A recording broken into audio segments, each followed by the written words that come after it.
Are you ready? Let's go. From AMI Central. Now circling in the neutral zone. Here's the pitch on the way. 36 yards for the win. This. Here comes a big chance. The shot. Is this the dagger? The neutral zone. Home run. This is as good as it gets. Now, here's your host, two-time Paralympian, Brock Richardson. Hey, what's going on? It's time for another edition of The Neutral Zone. I am indeed your host, Brock Richardson, and I'm alongside Josh Watson and Claire Buchanan. With that, let's jump right into our headlines. Neutral Zone headlines. We start things off today in the world of wheelchair curling at the World Championships, and we'd like to congratulate Kalinda Joseph and Dennis Thiessen on their bronze medal match win against China at the World Wheelchair Curling Championships this past week. Sticking in the curling world, Team Canada defends their title as they and Brad Gushue went for their fifth Brier in 7 seasons with a 7-5 victory over Matt Dunstone. Brad Gushue and his team will represent Canada at the World Championships coming up in a few weeks in Ottawa. Congratulations, Brad, and I know you will represent Canada very well, as you often have done. Toronto Raptors player Fred VanVleet was recently fined $30,000 after post-game comments made towards referee Ben Taylor. In those post-game comments, Fred mentioned that Ben Taylor has given him the most technical fouls in his career. We'll chat more about this later in the show, but I definitely have some thoughts about officials that decide to insert themselves into the last minutes of a game. Those are your headlines for this week, and as I mentioned, we're going to stray away from the Twitter polls for a little while and have a little bit of a chit and chat at this point in the show. And today that conversation stems around ParaSports.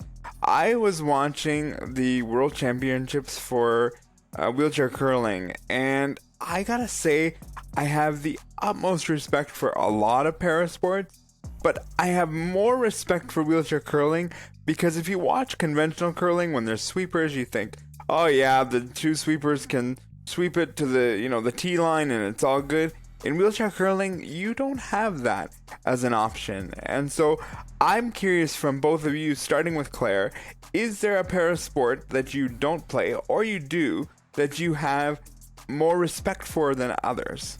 I mean, I would have to say wheelchair basketball and wheelchair rugby specifically.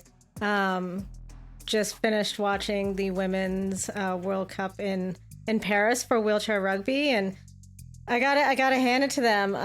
Anyone in that sport, the level of physicality that it brings, for one, having a disability in a chair, and then not having full function of all four of your limbs. It's incredible to see the accuracy of passing and angling and helping each other pick each other up off the floor, and just the dynamics of the sport is, I guess, I want to say admirable, and it's a sport that I would like to get in a chair and try out, that's for sure. For me, I'm not so sure if rugby is my sport. I've played it once or twice, and there's just something about being crashed into headlong that just doesn't quite do it for me personally. For me, I guess it would be wheelchair basketball. I've messed around a little bit with a basketball. I've shot hoops in the driveway with siblings and friends and that sort of thing. And it's not easy to shoot from a seated position. It's really not. So anyone that has done that at any level, to me, has definitely earned my respect because it's very challenging for me, at least. I would also say not only are you in a seated position, but you're not very often are you stopped while making a shot. You are sometimes moving your hips or moving your wheels or something like that. You're kind of on the move, even if it's ever so slightly as you're shooting the ball. So to have that level of accuracy while all kinds of things are moving in different directions, that can be tough as well. So I agree with both of your assessments. For me, the other one that I'm kind of, loving and thinking, well, if I could, I would try this, is sitting volleyball. And I don't know how well that would work for me from a guy who's got like zero upper body strength in a wheelchair, but it just seems fun to be like sliding around on the floor and going after a ball. Like, I would just love that, and I've seen it and I would love to play it. But I think with my minimal upper body ability, I think I'll probably just stick to radio broadcasting and be happy with my 2 Paralympics in bocce. Josh, could you see me doing sitting volleyball? You know what? I would not put anything past you. I do think, based on your description of attempting sledge hockey, that maybe sitting volleyball would be a challenge, but yeah, I wouldn't put it past you to give it a shot, at least. Yeah, I sat in a sledge when I was probably about 8 to 10 years old, and my respite worker, Kathy Ludwig, who we've had on the program a few times in different iterations, but she put me in a sled, and I ended up first. I was on my back. She put me back up, and then I ended up on my right side. She put me back up. I ended up on my left, and then she put me back up, and I said, this is not the sport for me. Let's find something that I can do. And yeah, it didn't last long. My try of para ice hockey, sledge hockey, whatever you want to call it. But yeah, it's fun to try different sports. With that, we're going to give you how to get a hold of us on Twitter. Here's how you can do it. And welcome back to the Neutral Zone AMI broadcast booth. And we are set to get this ball game underway. The first pitch brought to you by Brock Richardson's Twitter account at NeutralZoneBR. First pitch, strike. And hey, gang, why not strike up a Twitter chat with Claire Buchanan for the Neutral Zone? Find her at Neutral Zone CB. And there's a swing and a chopper out to second base, right at Claire. She picks up the ball, throws it over to first base for a routine out. And fans, there is nothing routine about connecting with Cam and Josh from the Neutral Zone. At Neutral Zone Cam J and at J Watson 200. Now that's a winning combination. And this Oregon interlude is brought to you by AMI Audio on Twitter. Get in touch with the Neutral Zone. Type in at AMI Audio. Today we have a real privilege and honor to be joined by Paralympian Ness Murby and his wife, training partner, and sport assistant, Eva Fejes. Ness represented 3 countries in 3 para sports: Australia, Japan, and Canada. The sports are goalball, para athletics, and powerlifting. Today they are joining us to be talking about Ness Murby's Transcending, which is available on AMI-télé. Guys, welcome to the program. Thanks so much for joining us today. Eva, if we can maybe start with you on this question, can you talk to us a little bit about how you and Ness met? Ness and I, we met in Tokyo in Japan. We'd both gone there to teach English and have some adventures separately. We happened to be working for the same company that had several locations for schools, and it took a while before our paths crossed. But the day they did, I had arrived at school late, as usual, and not late, but I was going to be late if I didn't hurry. And they asked me to, could I help out one of my coworkers and let them know what their lessons were for the day. And I didn't ask why. I just grabbed this piece of paper, ran into Ness's room and slapped this piece of paper down on the table and said, "Here are your lessons for the day. See ya." And almost made it out the door before Ness stopped me politely and said, "Oh, I'm going to need you to read those to me. I'm blind." And that's when I noticed the sunglasses, the guide dog under the desk. And yeah, that was a moment for me for sure. But the rest is history. We hit it off from the first. And though it took a while before we went on our first date, wow, we had so many adventures together in Japan. And I guess the most life-changing one was a simple one when Ness invited me to the gym and just said, "You want to go? Just come try it out once. You never have to go again." And I was hooked, and I was reeled right in. And before I knew it, I was sports assistant, and we were traveling to international competitions. And I had not an ounce of sporting in my history. So this was, straight in the deep end. But Amazing. Ness, how can you take us on a journey of how the show came to fruition and how it's getting started? Yeah, certainly. The show, I'm still getting used to the idea that my name is attached to something that shows up on the television TV guide. Like, whoa. Okay, so how did this start? We were approached. We were approached by an aide who had heard about my coming out, and they really wanted to highlight the story and the journey that we were on. And they approached us in 2021, in the beginning of the year. And funnily enough, part of their pitch, they had to get what's called in the industry a sizzler, I've heard. So they were doing some footage in 2021 at the beginning, and that was done on Eva's due date. So really, how did this begin? We were approached. We started filming on Eva's due date, and then things went back to the network, and we got busy being first-time parents and didn't give it another thought. And all of a sudden in 2022, an aide contacted us and said, hey, AMI is ready to go ahead with this show. And Eva and I kind of both looked at each other and went, well, there's a lot more to fill the space now that we've got a 1-year-old. So yeah, things definitely took a different journey. And I'm really grateful that we were approached, because as an extroverted introvert, this has been a ride. This has seriously been one heck of a ride to be on, having a camera crew and everything. I don't know how all of you do this on a regular basis. Ness, can we talk a little bit about your journey itself and when you identified that you wanted to begin your transition? My journey. All right. So this is this beautiful starting point. I'm just going to take you back a little bit, which is like, hey, only a good 3 decades ago, I was 6, and my gran asked me, what do you want to be when you grow up? And I just looked at gran and I said, I want to be a husband and a father. And my gran, amazing human, just looked at me and said, yeah, you should have been born a boy.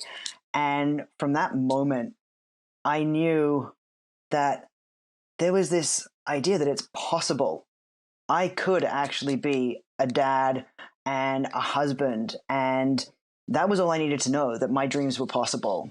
Now, growing up and traveling through the world and becoming a Paralympian, the different messages I got were more complex. And one that I got, that a message I was given that was really strong, was, hey, if you want to be your authentic self, you need to leave sport, because there is no place for you in sport as a trans, queer, blind individual.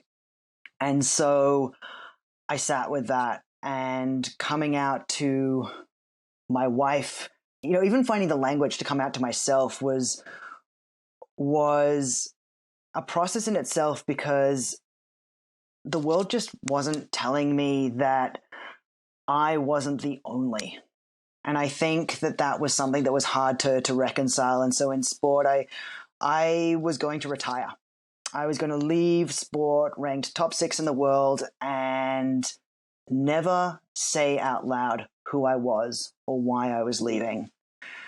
And when I started to hear the global voice getting louder for demanding justice, equity, and inclusion, that's what told me that I wasn't alone. I still didn't see myself represented. And what I realized was that I could potentially do that for someone else. I could be that person that I didn't have to look to. And so that journey of coming out, the day when I realized that I couldn't do this anymore, was a turning point in my life where I got to simultaneously not be coping and also recognize that I could potentially hold space for somebody else. So I'm not sure if that answers your question entirely, but I think that that's sort of the key essence of my journey, that I've known who I am my entire life. Being able to be myself is what has been the hardest journey. It's really incredible the power of representation when it's there and people are able to access it, and it's definitely a hard journey when you haven't seen it in the past for yourself, and stepping into kind of that power of being that representation for, say, the next generation. And Ness and Eva, you guys were together before you started your transition. And Eva, can you talk a little bit about what that experience was like for you, and kind of how that conversation went within your relationship? Yeah, that was a journey of a number of years, and I will say that it was before I put a lot of my energy and focus on my mental health growth and stepping back from a lot of the like prescribed ABCs that I had been raised with, even having been with Ness, which of course just being brought into the world of disability had changed so much. And there's still always more that can be broken down and pulled out of us. So yeah, definitely when it first came up, neither Ness nor I had really been exposed to the idea. We didn't have the language. So it was really new. It was really new. And being human, I did a very typical thing and took it really personally and reacted with, how is this going to affect me? What does this mean to me? How does this change my identity? Discovering my queerness was a huge thing for me. And suddenly it felt like somehow that was going to be taken away, or it was really complicated and confusing at first. And we did a lot of work separately and together. And I will say that, and because it was a process, and because of sport, and because Ness is the type of guy who, he speaks on this in the documentary. He's spoken on this a number of times, thinking that he was going to lose everything. So he was, I believe, constantly seeing what the minimum was that he could survive with. And that makes me really sad to think about now. But the time eventually came in 2020 when he turned to me and said, "This is too much. I can't survive like this anymore." And it was, it's always the right time, isn't it? We were at a point, we'd done all the growing that we needed to do. We had faced so many things together and separately, and we were ready. He was ready. I was ready. And then in a lot of ways, neither of us were. And it was just hold hands and jump, like so many things we do together. Yeah, I love that you say that. It's almost like you said, it's always a right time, but at the same time, it's never the right time. I felt the same way coming out myself, and also having a child. You never fully feel 100% prepared, but that's the journey of it. You spoke on a lot of challenges that you both faced, both in sport and growing your relationship. What would you put out there to people that are looking for the same representation, to kind of give them a better sense of how to navigate those barriers that are just right now? There's less and less of them coming down in sport and stuff for this community, but what kind of advice would you put towards people that are looking to you and seeing that it's possible to be your full authentic self and play sports at a high competitive level? Oh, wow. I think it's really important to always come back to your knowing and your integrity, and recognize that it's really important who you have around you, that you need people who authentically believe and support you and are working to rid themselves of all that stuff that's programmed in us for, our whole lives and before, and that they actively work to fight beside you. The people around us, that's been the most important thing for me. And it has required saying goodbye to a lot of people. But because of that, we're able to keep our family and our island safe and to be able to show up. I think that's the thing. If I didn't have the right people around me, and there's few, but they're amazing, we're able to keep showing up. And I think that's what we all need to do, is to keep showing up for each other. And that's what changes everything. It gives us the strength. My next question is for both of you. I'm wondering what's been the most rewarding part about the documentary for you guys, and consequently, or on the flip side, what was most challenging? And maybe Ness, we can start with you on this one. Yeah, doing a documentary. What the audience gets to see is 6 episodes, approximately half an hour in length. And what went into that was 30 10-hour days of filming. All this in between conversation, discussion, back and forth, a whole lot of weeks, hours, time of post-production to come down to what you see here. And I think that that's something that I want to highlight as this has been a journey, and I didn't know what to expect when I signed up. I've never done anything like this before. I was excited, and as Eva says, hold hands, jump in, both feet. And so I think part of the reward in doing this was some really serious growth.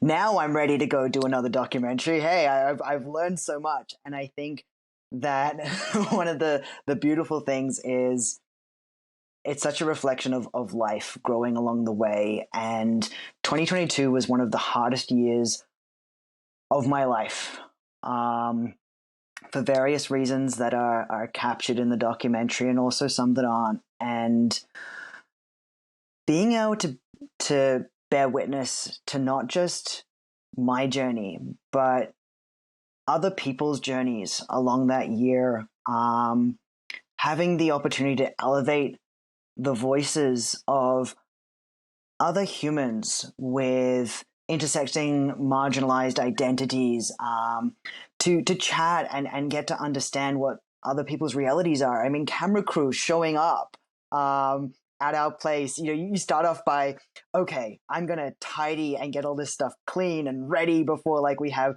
10 people in our room who are strangers, and I've got to keep up with those aspects of life, because that's this preconditioned way that we approach social situations.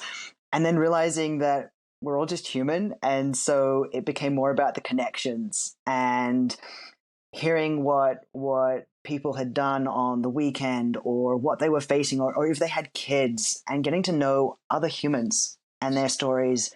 That was really rewarding, and that's the behind the scenes. And so there's this component that the audience doesn't even get to experience that was a reward for me, that was behind the scenes, behind the lens, in front of the lens, and what goes out to the world.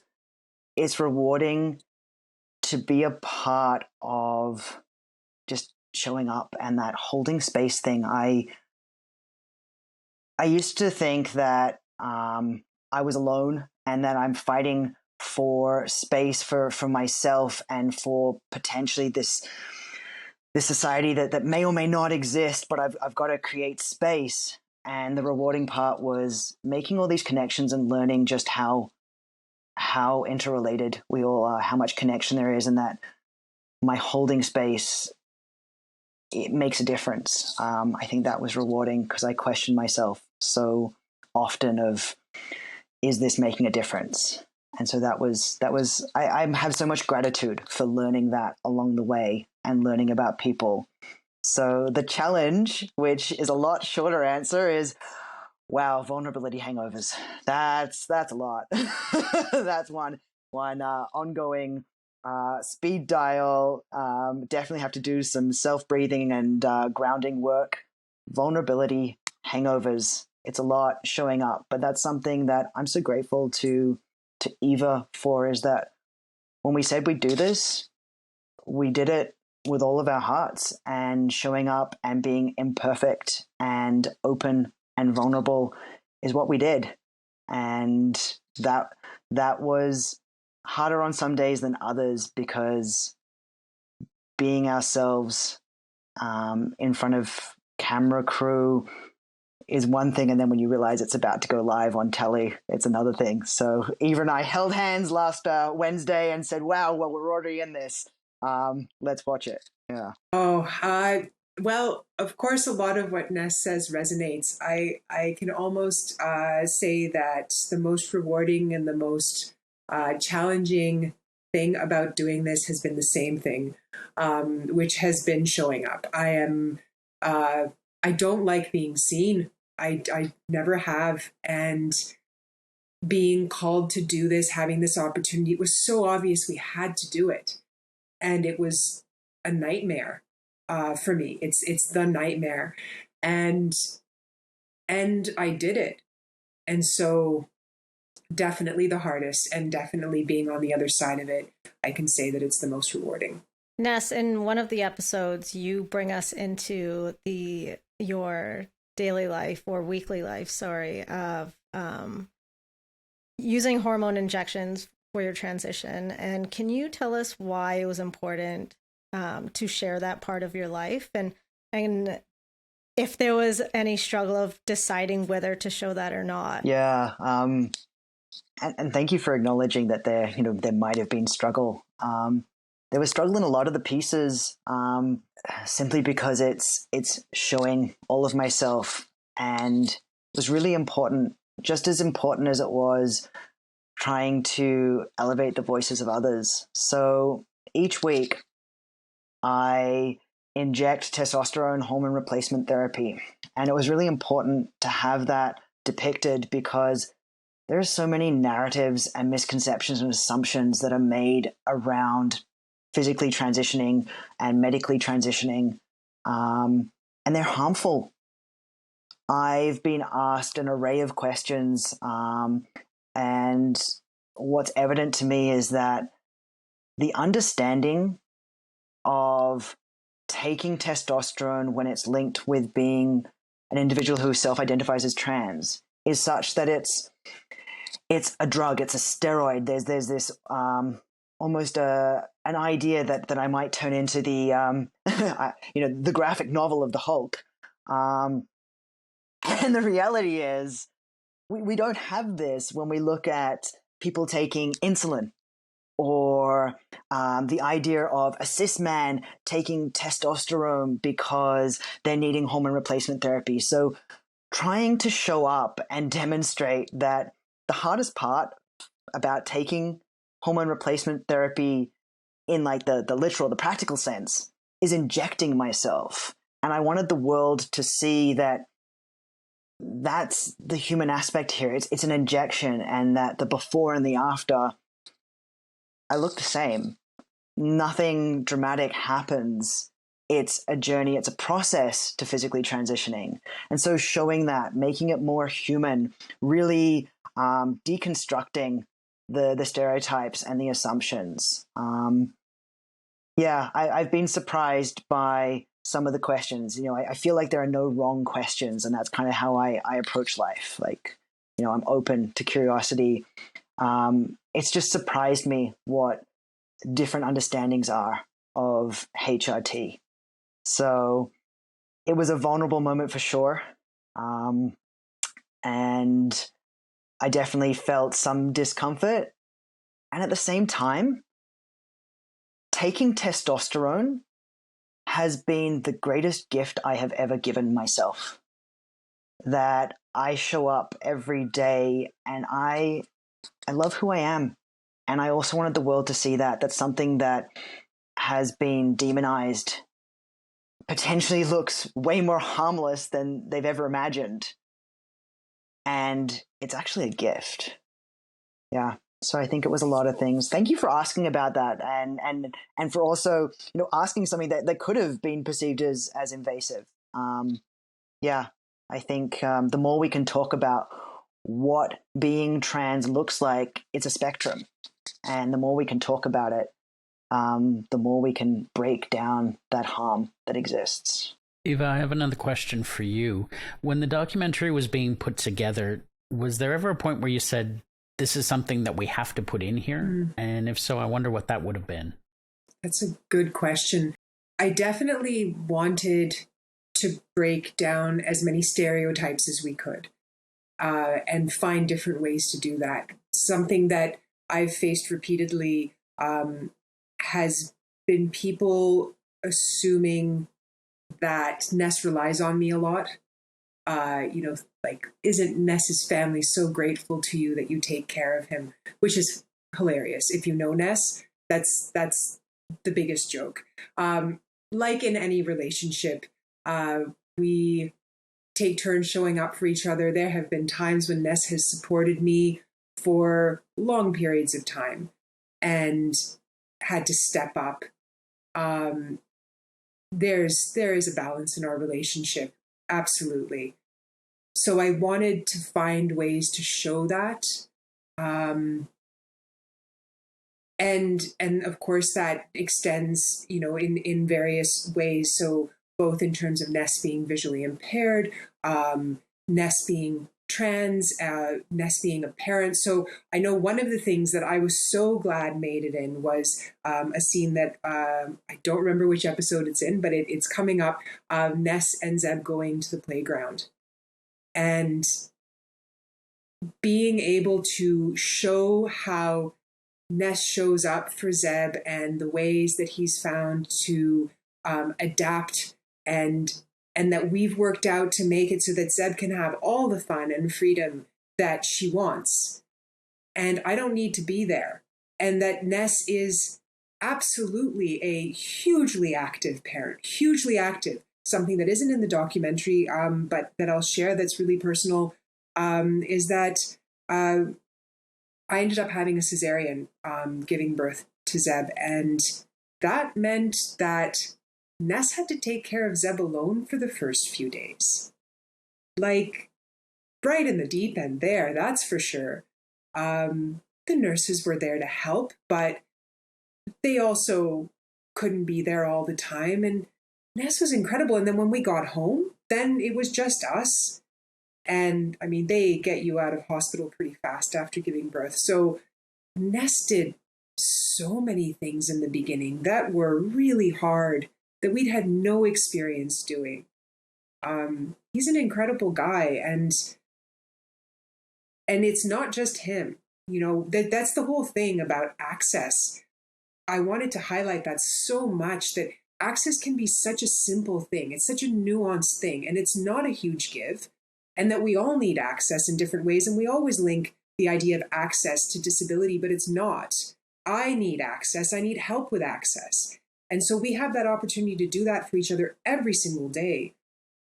So being able to have these bits in the documentary that show that Ness regularly does things that I think that breaks down a lot of the stereotypes. It was so important. We're joined by Eva Fejes and Ness Murby, who are talking to us about Ness Murby Transcending, and you're listening to The Neutral Zone. And I'm alongside Claire Buchanan and Josh Watson. And of course, I'm your host, Brock Richardson. Okay, Ness, it's one of my favorite sentences in sports is like the first. And you single-handedly pretty much are creating a space for trans men to compete at the Paralympic Games. And what does that feel like to be in that space of being the first one, possibly? And what has your training for the games been like so far? It's such an honor. I think that's part of what I've recognized in my journey, that the responsibility is coupled with feeling humble and honored to be able to hold this space, because we all deserve the opportunity to show up as our authentic selves. And so part of my journey in this, holding space as the first, is about an excitement for what will come after me. it's not, to my mind, it's not so much about me. It's actually about everybody else. And that's what drives me. That's what excites me. And, the grind, it looks pretty similar. The training, the working hard, the sweating, the things that are different now is the balancing as a dad and my priorities there. And that's joy. I think also what's interesting for me is I'm okay to be my authentic self, to go from being world top 6 and climbing again from the bottom up. I'm okay with that, because what I know is that the next someone will be starting as their authentic self, and that excites me. If I can hold this space for as long as I can, I will, because sport is a right for every person. And if I can be the first, nobody else has to do that. And then we get to just see people's potential. And that's really exciting. One last question from me for both of you. And Ness, we'll start with you if you don't mind. I'm wondering what message you would want to convey to the world through this documentary. I think something that I hope for our world is that we can start showing up for one another, asking questions, showing interest, rather than making assumptions. And that means that each of us has to show up in a different way. I need to be okay with questions, and I'm hoping that people will then also be inclined to ask them. And what I mean by that is something that I came to recognize is in my journey, I self-identified in a way that wasn't reflective of who I am. I was given the label gay because individuals who are assigned female at birth, who are attracted to other individuals assigned female at birth, we give that label gay. And that held me and supported me for a period of time. I didn't ask questions. I made assumptions. I assumed that in that relationship that there's one person who feels like me, who's just waiting to be a dad and like feels like a husband. And it wasn't until I journeyed my life in that label that was given me that I started to recognize that so many assumptions had been made and I'd made them, which was that people felt the way I did. And I started to discover that people don't feel the way that I do. That's not how these relationships work as a standard rule.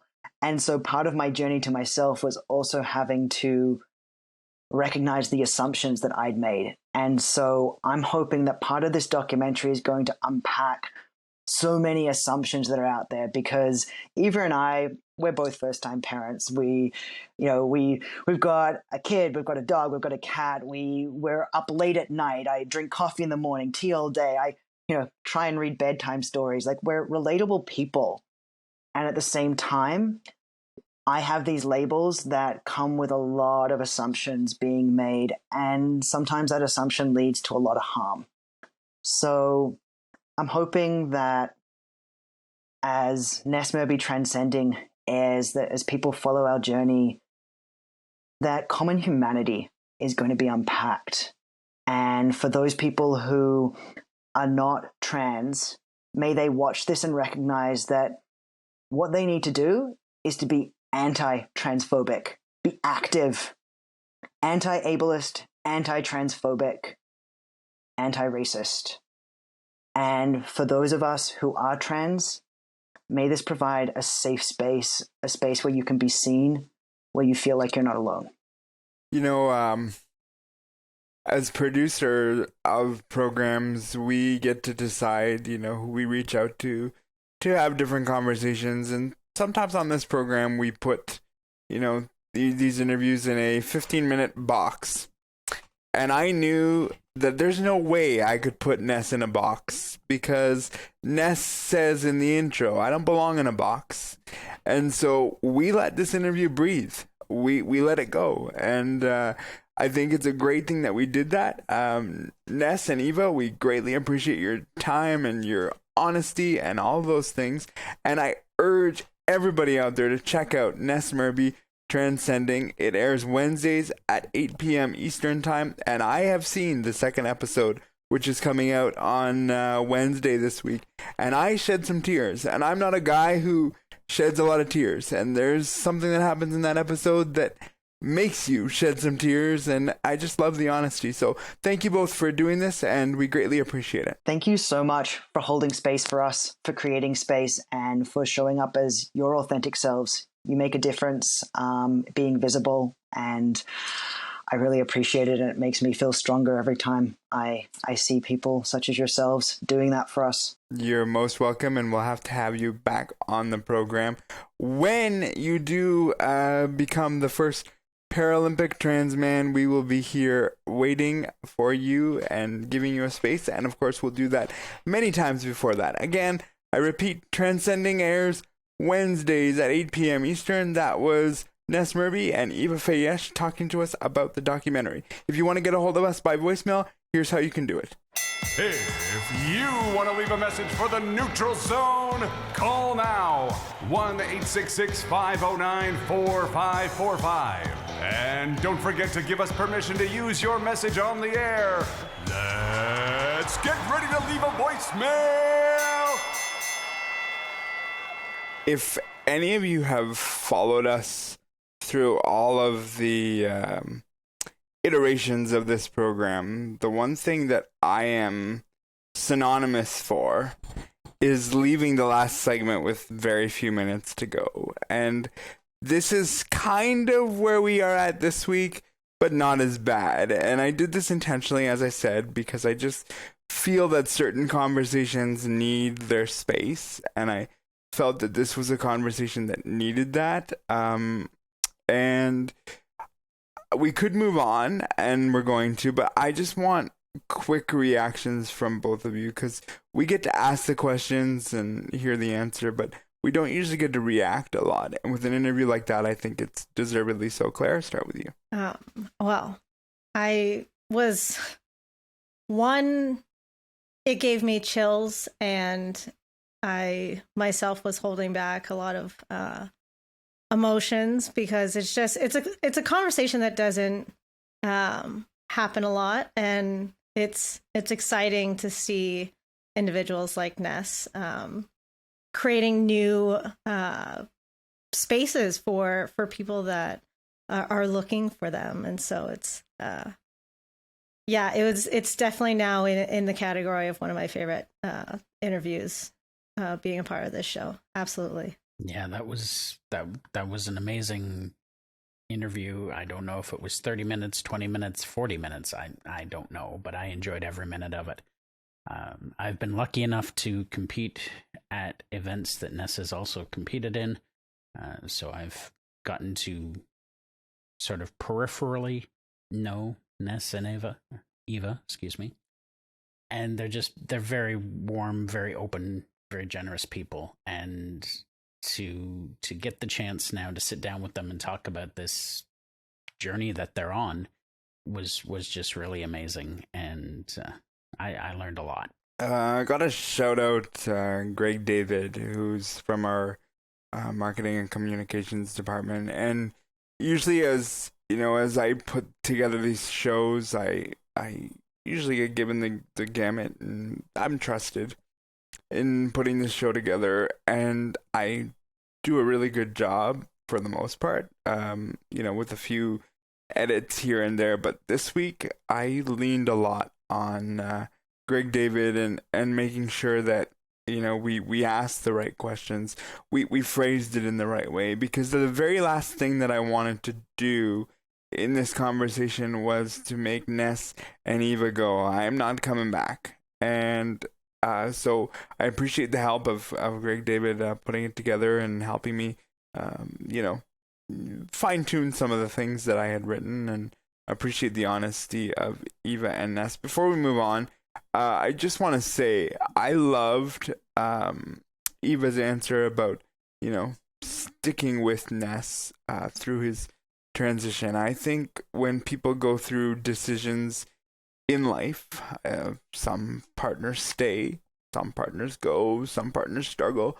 And to hear that Eva stayed with Ness because she loves him for who he is, that's one of the biggest points in all this that I will take away from the interview itself. And I loved it, and I thought it was great, and we will have them back. And one of the things, he even brought up a segment idea that we're gonna revisit in the near future. I'll leave it there for now, but we loved having them on, and again, thank you for your honesty and all that.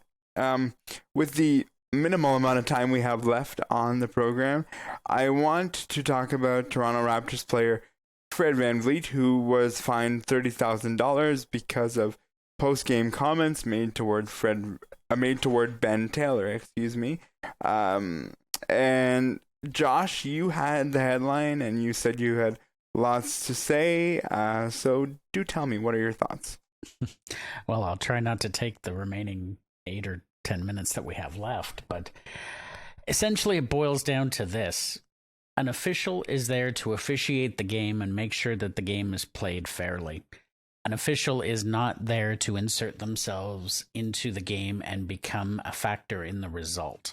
And what we see time and time again with particularly the NBA, although Major League Baseball and Major League Baseball and NBA, NFL, all these different sports, NHL as well. That's the one I was trying to think of. Officials just have a way of calling a penalty in the last 2 minutes or making a decision that drastically changes the outcome of the game, and it just drives me crazy. And to my mind, the NBA is the worst for it, because it seems to happen more and more. I now know the name of 2 officials in the NBA when I shouldn't know the name of any official in the NBA, in my opinion. We've heard now about Ben Taylor, and we always hear the name Scott Foster. And that goes back to the game before the game that Fred made his comments about, where Scott Foster decided in the last 2 minutes of a game to rule against the Raptors preventing free throws,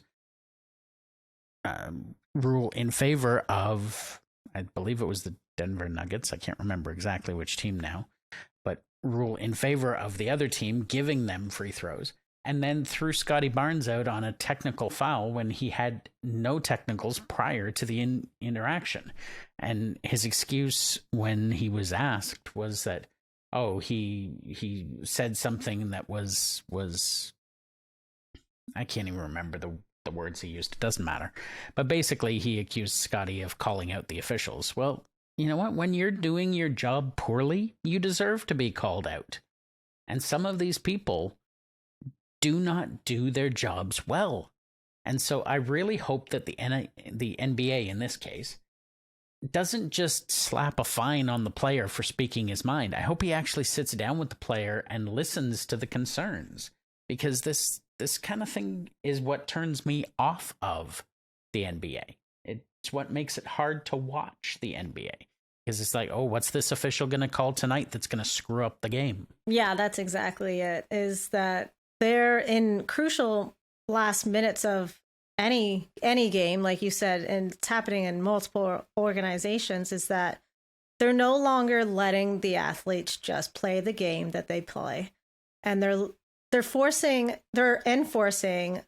a lot more control. And that's what they're doing, is they're trying to control a little bit more of the narrative of how these games end. And it blows my mind that players aren't able to speak up against that and not be fined or thrown out of games. Like, Scotty Barnes shouldn't have been thrown out of that game, hands down. Yes, okay, if you want to give him a technical, fine, but that's no warrant to have him leave the game. So it's frustrating. I hope that this puts in place and gives players an opportunity to feel like their voice matters. Because, I mean, at the end of the day, the refs aren't playing the game. The coaches aren't playing the game. The fans aren't playing the game. It's the players playing game, and that's where you should be taking the time to get constructive criticism from the people that are actually taking part in these games. And let's be real here, it's in the next couple months, it's going to be playoff time. So, and then you're not going to call anything. So like, where are you going to find this balance of calling too many calls or holding back? Because like, yeah, at the end of the day, you got to let them just play. What I don't like is hearing the argument, oh, they're 10th in the East, who cares? They're a play-in team, they nobody cares, whatever. The fact is, a bad call is a bad call. Everybody, when you're not doing a good job in your job, you can sometimes be called out in a nice way. You can sometimes be called out in a not so nice way, and everything in between. Officials, this is their job. If they're not doing a good job, they need to be held accountable, and they need to be held accountable in more of a way rather than just, oh, yeah, we talked to them and it's no big deal. They need more than your average, oh, we're sorry kind of reaction, which is something that I've seen a lot as well, and I don't like it. So for me, the officials are meant to be mediators, and that is it. And I feel like we're crossing the line into where they are inserting themselves and making the outcome of the game because of a bad call, and that's not what an official is for. That is the end of our show for this week. I would like to thank Josh Watson, Claire Buchanan. I'd also like to thank our technical producer and welcome him back from vacation, Mark Aflalo. Our podcast coordinator is Ryan Delahanty. Tune in next week because you just never know what happens when you enter the neutral zone. Be safe and be well.